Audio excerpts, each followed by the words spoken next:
Today, our Project Spec Z race car is getting reassembled and is getting ready for the track. We're adding racing seats and all the safety gear. It's all right here on Power Nation Garage.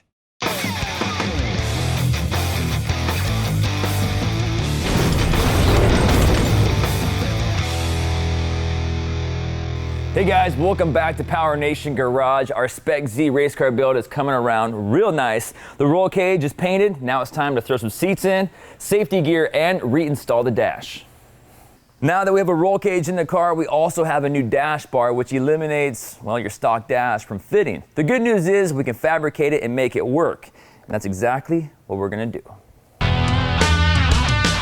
After taking the time to cut the dash to fit perfectly around the bars, I went ahead and bolted the dash back into place.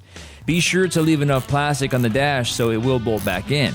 It pays to take your time and do a clean job, because even though it's a race car, it's still nice to show off your work and be proud of what you built. Gently work the pieces back into place and make sure everything is tight and snug. All these pieces are optional to go back in the car. But keep in mind, the last thing you want in the event of a crash is a bunch of jagged metal around your arms and legs.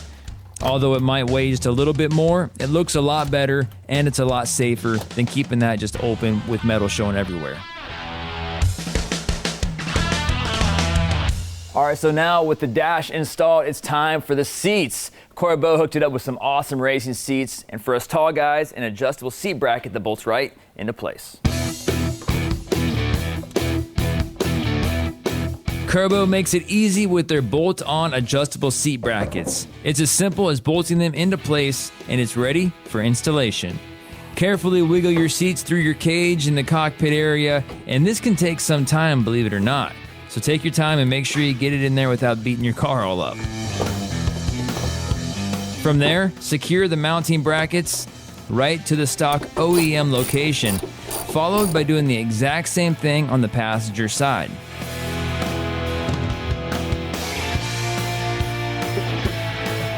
Once the seats are bolted snug into place, it's time to move on. All right, yeah, now it's time for the steering wheel.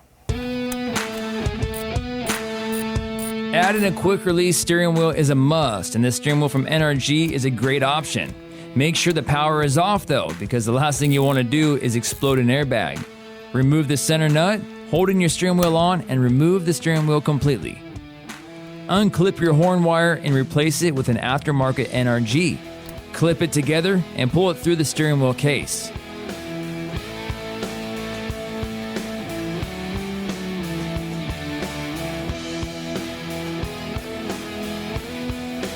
Make sure the holes are properly aligned so your steering wheel isn't crooked, and then retighten the center nut nice and tight because you do not want that thing going anywhere. Attach your NRG horn clips so the horn works. Make sure everything is aligned properly, nice and tight, and attach your new NRG quick release steering wheel to finish it off.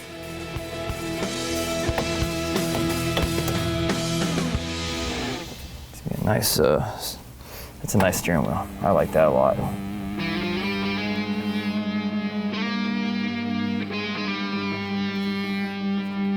Now let's get those belts installed and turn this thing into a race car. Drape your shoulder belts through the racing seat and over the roll bar.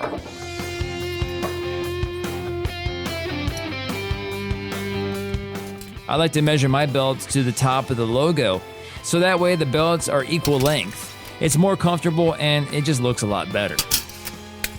Once you have the length right, fasten the belts to the roll bar and be sure to read the instructions on the belts to make sure they're properly fastened according to the manufacturer.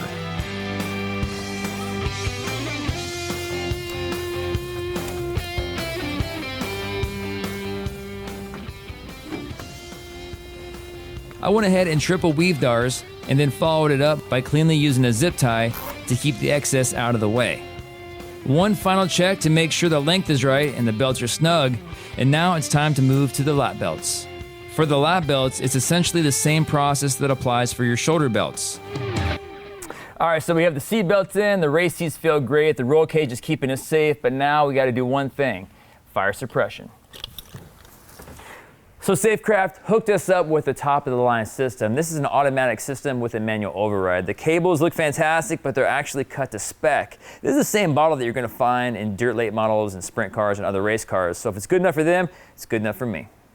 Safecraft also hooked us up with the roll bar mounting brackets to get your bottle off the floor and on your bars, as well as the hardware needed to run a custom line of your choice. So this is a manual override. Granted, the system is automatic, but if you're a driver, sometimes a little extra insurance is nice to have.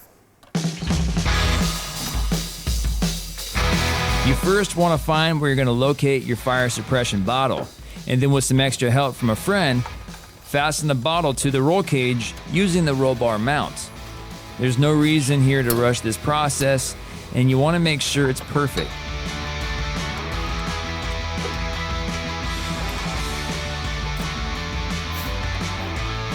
The hoses are pre-cut to fit your ride, so just securely fasten them to where you need to in the event of a fire.